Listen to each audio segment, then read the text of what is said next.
over the last few days, I've been really wrestling with the thought as to what's going on, how to even interpret it.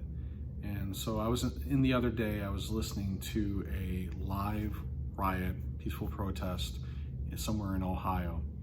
And as I'm listening to this, I just became more and more frustrated with what was going on.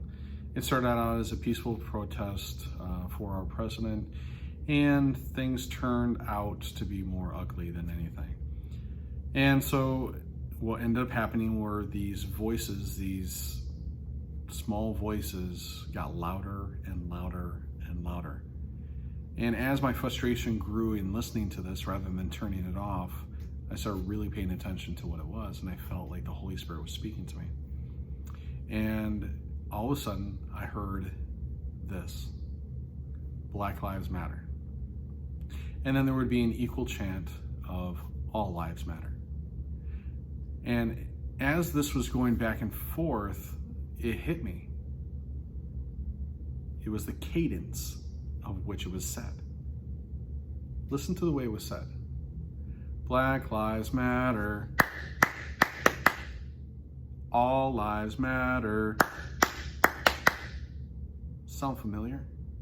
If you've ever been to a junior high basketball game, this is the exact cadence that they use. And I laughed. I laughed because rather than being adults about the situation and handling things as adults, we're handling this as children, junior hires in particular.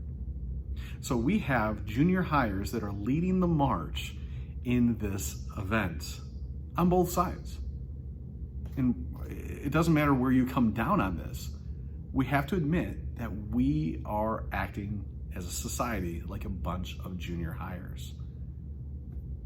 As I started praying about this, I'm laughing in the middle of the store listening to this. And the Spirit spoke to me.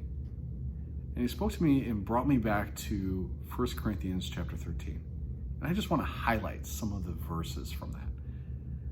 Verse 1 starts out and says, "And yet I will show you a more excellent way." And he goes on and he lists about what love is, what love looks like. And that it shouldn't be about the acts that we do or about being loud.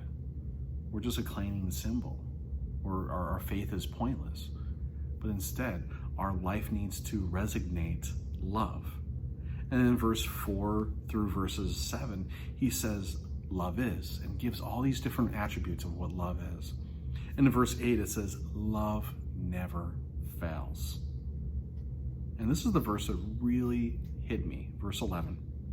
When I was a child, I talked like a child, I thought like a child, I reasoned like a child. When I became a man, I put childish ways behind me. We're living in a society that is being controlled and driven by junior hires, because they're not looking for the most excellent way. They're not looking for a love that never fails. Instead, they're looking for self-centeredness on both sides.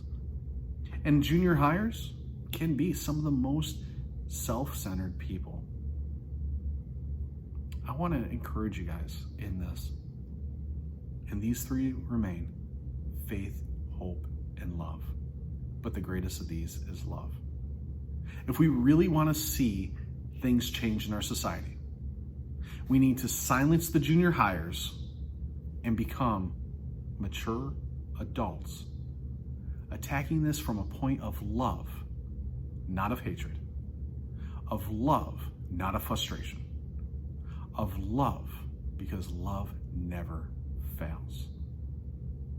Things can only get better from this point. God's got this under control. It's our job as Christians. It's our job as parents. It's our job as leaders in our community, as fathers, to reach a point of saying, junior hires, you don't have any more control. Be silent and start living in love. Until next time.